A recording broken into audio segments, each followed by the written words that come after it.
Hello student, welcome back to my channel master classes. My name is Talib और आप देख रहे हो master classes YouTube channel. Today we are going to discuss about the very most important topic, scattering of light, प्रकाश का प्रकीर्णन discuss करने वाले हैं आज हम। यूपी बोर्ड क्लास 10th और 12th दोनों के लिए ही बहुत ही वेरी मोस्ट इंपॉर्टेंट है। इस बार एग्जाम में पूछे जाने की संभावना इसकी बहुत ज़्यादा है, इसलिए मैं इसको लेके आया हूँ और आप बढ़िया से इसको देखें। मैं समझाने वाला हूँ, मैं आपको प्रॉपरली लिख के दे दिया हूँ जिससे आप इसकी नोट्स भी बना सकते हैं। ये पूरी तरह से थ्योरेटिकल टॉपिक है, इसलिए तब भी ये बहुत ज़्यादा चांसेस है इसके आने के, इसलिए आप इसको बढ़िया से तैयार करके रखें। जल्दी से बताता हूँ मैं प्रकाश का प्रकीर्णन क्या होता है, लेकिन जल्दी से हमारे चैनल को सब्सक्राइब करके बेल आइकन दबा लें जिससे हमारी वीडियोस आने वाली अगली वीडियो आपको जल्दी से मिल जाए।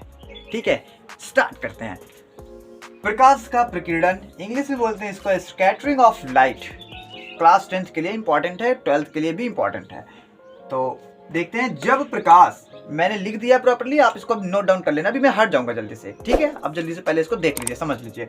जब प्रकाश किसी ऐसे माध्यम से गुजरता है, जब प्रकाश किसी ऐसे माध्यम से गुजरता है जिसमें धूल तथा अन्य पदार्थों के अत्यंत सूक्ष्म कण होते हैं, इसमें धूल के कण और छोटे छोटे कण होते हैं, उस माध्यम से जब प्रकाश गुजरता है तो वह इसके सभी दिशाओं में, तो वह सभी दिशाओं में चारों ओर बिखर जाता है। मैं इसको पहले जल्दी से बता देता हूँ। जब प्रकाश हमारे वायुमंडल से गुजरता है तो क्या होता है कि श्वेत प्रकाश जब वायुमंडल से गुजरता है ना, तो उसमें हमारे वायुमंडल में बहुत सारे छोटे छोटे धूल के कण होते हैं, धुएं के कण होते हैं, जिसमें टकराने के बाद प्रकाश सभी दिशाओं में फैल जाता है। इसी फैलाव को ही क्या कहते हैं? प्रकाश का प्रकीर्णन कहते हैं। इस घटना को ही क्या कहते हैं? प्रकाश का प्रकीर्णन कहते हैं। अब हमारे इस प्रकाश के प्रकीर्णन पर आधारित दो घटनाएं हैं, बहुत ही मोस्ट इंपॉर्टेंट दो घटनाएं हैं। ये एग्जाम में भी आती हैं। ये दो घटनाएं सिर्फ इन्हीं को एक्सप्लेन करने के लिए भी आ सकता है। फिर सूर्य, नंबर 1 देख लेते हैं, पहले समझाते हैं। प्रकाश का नीला, आकाश का नीला दिखाई देना। ये जो हमारा आकाश है वो जो नीला दिखाई दे रहा है वो इसी घटना के कारण, क्योंकि प्रकाश का प्रकीर्णन हो रहा है इसलिए आकाश नीला दिखाई दे रहा है। तो बहुविकल्पी में क्वेश्चन बन सकता है, आकाश नीला दिखाई देता है, इनमें से क्या कारण हो सकता है? तो उसमें ये ऑप्शन सही रहेगा, प्रकाश के प्रकीर्णन के कारण ही हमारा आकाश जो है नीला दिखाई देता है। असल में जो आकाश का रंग है वो काला है, लेकिन हमें नीला दिखाई दे रहा है क्योंकि प्रकाश का प्रकीर्णन होता है हमारे वायुमंडल में, इसलिए हमें नीला दिखाई देता है। दूसरा क्या है? सूर्योदय व सूर्यास्त के समय, जब सूर्य निकलता है, जब सूर्य डूबता है, तो दोनों के समय ही क्या होता है? वो सूर्य जो है हमें लाल दिखाई देता है।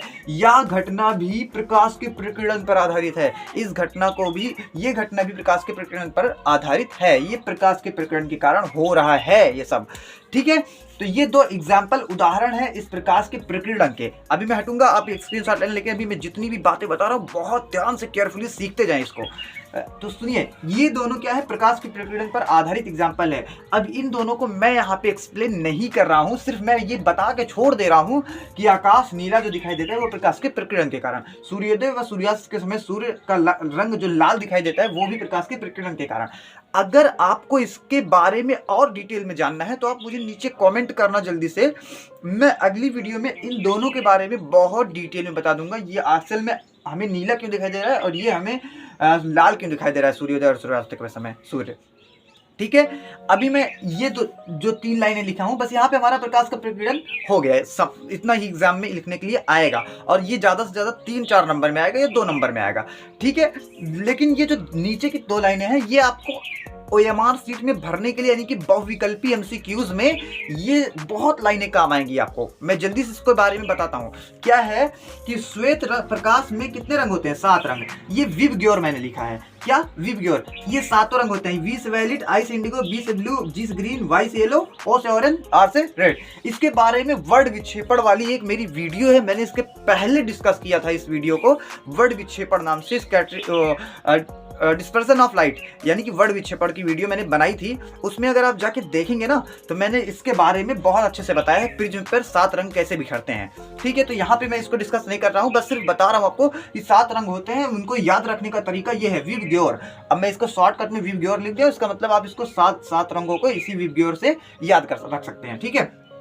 ये तो था आपका ये जो भी था, ये इसके बाद की लाइनें जो है जो वो एमसीक्यूज के लिए वेरी इंपॉर्टेंट है, बहुत इंपॉर्टेंट, आपके एग्जाम में आ सकती है। देखिए, इसमें से लाल रंग की जो तरंग दैर्ध्य है वो सबसे अधिक होती है, लाल रंग की तरंग दैर्ध्य सबसे अधिक होती है, और जिसकी तरंग दैर्ध्य सबसे अधिक होगी वो उसका प्रकीर्णन बहुत कम होगा। मतलब लाल रंग की तरंग दैर्ध्य सबसे अधिक तो होती है लेकिन इसका प्रकीर्णन सबसे कम होता है, बहुत कम होता है।